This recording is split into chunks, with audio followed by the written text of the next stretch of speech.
Amigos, bienvenidos. Gracias por acompañarnos a esta nueva emisión de City Noticias. De inmediato, los titulares de la información para todos ustedes.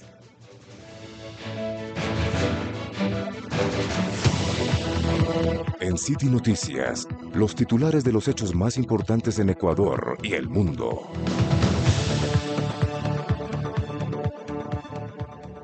Ecuador declara terroristas a Hamas, Hezbollah y a la Guardia Revolucionaria Islámica de Irán. Gustavo Petro le dio la nacionalidad colombiana a Jorge Glass. Banco Central eleva a 3.8% la previsión de crecimiento económico para el 2025. Gobierno, empresarios y transporte pesado acuerdan crear mesas de diálogo sobre impactos del aumento del diésel. Arrancamos con la información nacional para ustedes. En City Noticias, la información política.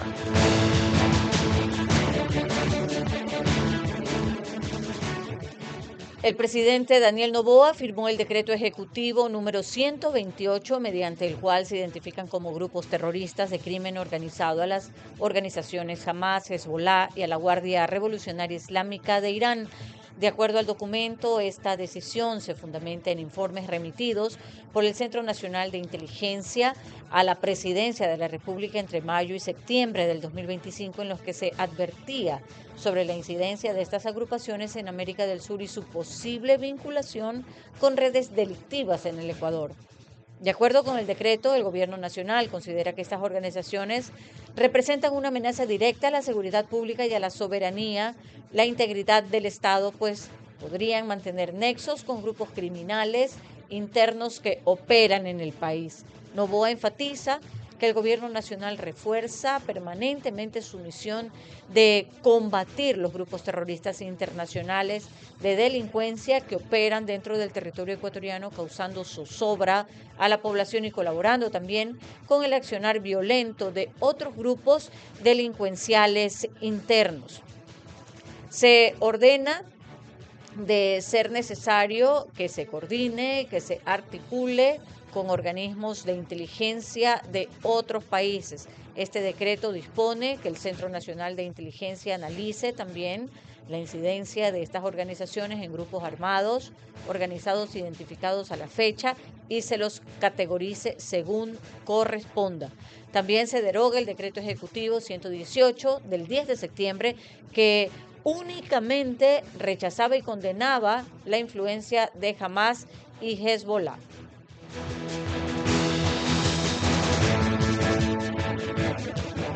En otro tema, tenemos que el presidente colombiano Gustavo Petro anunció este martes 16 de septiembre del 2025 que le concedió la nacionalidad de su país al ex vicepresidente ecuatoriano Jorge Glass. Petro hizo el anuncio a través de su cuenta de red social X. Agregó: espero que el gobierno de Ecuador su entrega al gobierno colombiano. Le agradezco al gobierno de Ecuador este paso para la paz de las naciones latinoamericanas. En su posteo, el mandatario incluyó la foto del acta de juramento mediante la cual Glass declaró ser colombiano ante la cónsul de ese país, Paula Perdomo. Glass tiene 2 condenas de cárcel en firme por los casos Odebrecht y Soborno 2012-2016, además de una tercera en primera instancia por el caso Reconstrucción de Manabí. Esta noticia se encuentra aún en desarrollo y, por supuesto, en próximas emisiones seguiremos informándoles a ustedes. Vamos al primer corte de este informativo y enseguida estamos de regreso.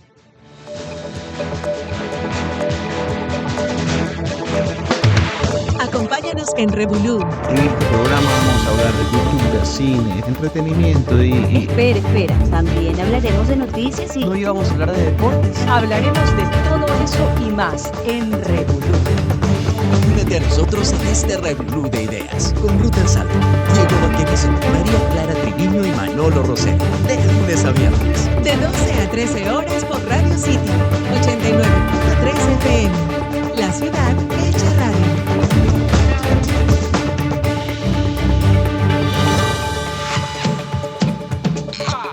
Míranos por nuestro canal de YouTube, Radio City 89.3 FM.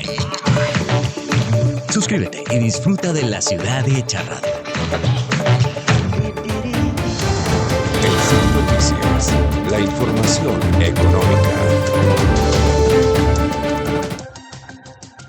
Estamos de vuelta. Tenemos que el Banco Central del Ecuador mejoró la proyección de crecimiento económico para el 2025. Se espera que el Producto Interno Bruto crezca un 3.8% este año, según la más reciente previsión publicada el 15 de septiembre. El nuevo pronóstico del Central es superior, con un punto porcentual frente a la previsión 2.8 anunciada en abril pasado. Previamente, el gerente del Banco Central, Guillermo Avellán, había anticipado que el buen desempeño de los indicadores macroeconómicos en los primeros meses del año apuntaba a que la economía ecuatoriana crecería más de lo esperado inicialmente. El ajuste del alza se apalanca principalmente en el crecimiento del gasto de consumo final de los hogares, estimado en 6.4%. Asimismo, se prevé que la formación bruta de capital fijo, que concentra la inversión, cierre con un 4.4% de gasto de gobierno, en 1.7% de exportaciones con crecimiento y del 4.1% de las importaciones, además el 10.1%.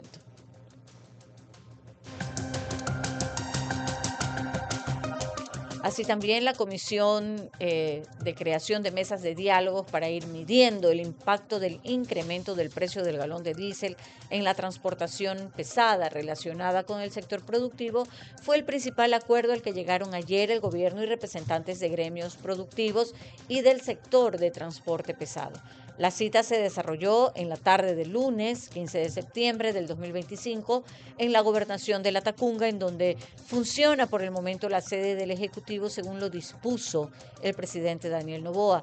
Roberto Luque, ministro de Infraestructura y de Transporte, Zaida Rovira, ministra de Gobierno, Luis Jaramillo, ministro de Producción, Comercio Exterior e Inversión, lideraron estas conversaciones. Entre los delegados de los empresarios estaban Richard Salazar, director de Acrobanec, Juan Carlos Navarro, presidente del Comité Empresarial Ecuatoriano, José Antonio Camposano, presidente de la Cámara Nacional de Acuacultura, y José Antonio Hidalgo, presidente de la Asociación de Exportadores de Banano. Salazar indicó que el sector exportador está de acuerdo con la eliminación del subsidio del diésel y, si el caso, asumiera un posible incremento del costo de los fletes del transporte de estos productos. Acordamos conformar mesas de diálogo para evaluar el impacto de la medida y asumir lo que tenga que asumir este incremento de diésel, medida que apoyamos y que tiene que ser asumido en general, sin duda alguna. Lo que aspiramos es que el incremento sea analizado técnicamente, así como su impacto. Vamos a abrir estas mesas de diálogo de manera inmediata para poder técnicamente determinar esos posibles incrementos, comentó el dirigente, y agregó que en el sector bananero se demandan alrededor de 6.500 fletes semanales porque exportan las 52 semanas del año, y reconoce que habrá un impacto directo por el aumento del galón del diésel del 1.80 centavos a $2.80. Si hay que incrementar el valor del flete, lo tendríamos que hacer.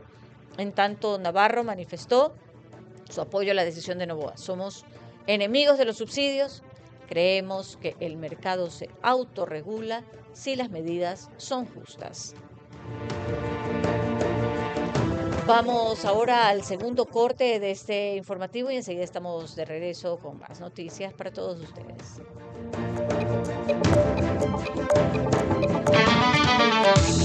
No te pierdas Inteligencia Empresarial, un espacio innovador donde Charles Taylor y Rocío Pizarro te darán las claves para construir el negocio perfecto. De lunes a viernes desde las 11 de la mañana hasta las 12 del mediodía, aquí en Radio City, la ciudad hecha radio. Míranos por nuestro canal de YouTube, Radio City 89.3 FM. Suscríbete y disfruta de la ciudad hecha radio. En City Noticias les presentamos información internacional. bien, China vuelve a liderar la ingeniería mundial al presentar el puente más alto del planeta.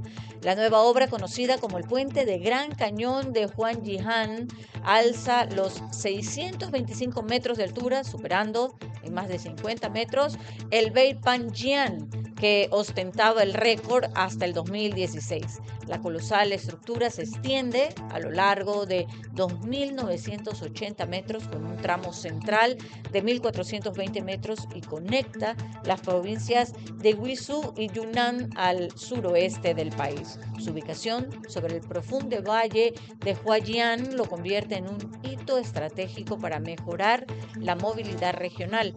La construcción del puente concluyó en enero tras 4 años de trabajo ininterrumpidos.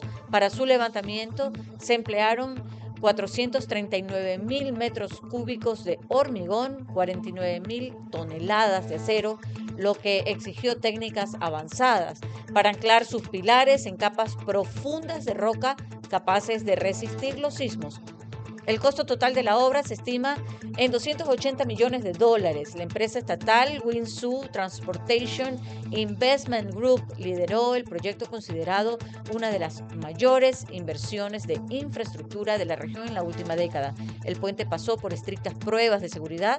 Durante 5 días se utilizaron 96 camiones cargados con 3.360 toneladas para comprobar la resistencia de la estructura bajo condiciones extremas. Con estas verificaciones superadas, el Gran Cañón de Huaijian se prepara para abrir oficialmente en este mes de septiembre. De esta manera damos por concluida esta emisión de noticias. Gracias, como siempre, por habernos acompañado una vez más. Nos reencontraremos, por supuesto, en otra emisión de City Noticias, pero ustedes quédense con la programación de la radio.